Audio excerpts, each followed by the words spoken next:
Date now on Bumble.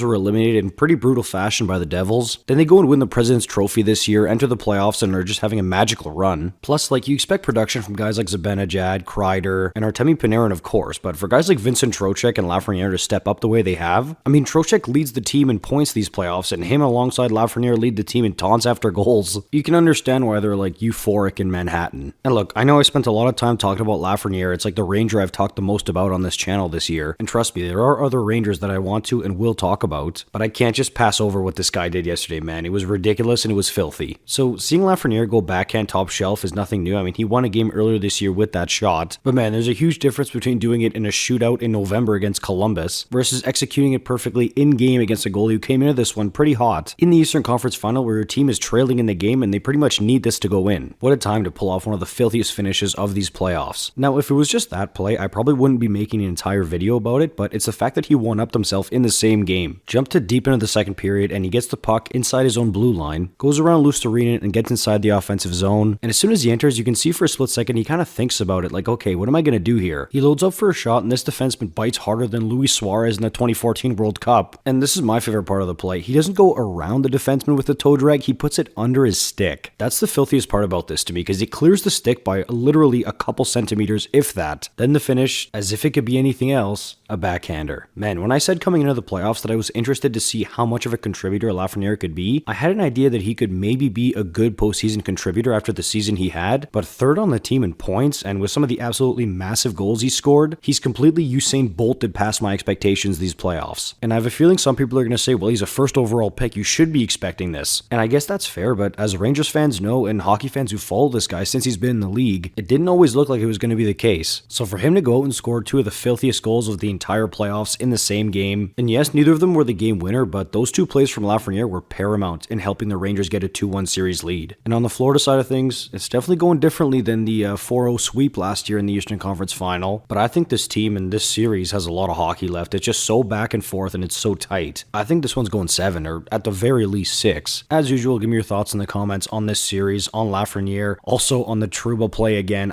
Look, I've talked so much on this channel about Jacob Trouba's elbow. You guys know my stance on when he sticks that thing out. I don't need to dive into it. If you want more coverage of this series, like the video, subscribe. I'll see you in the next one. You're awesome.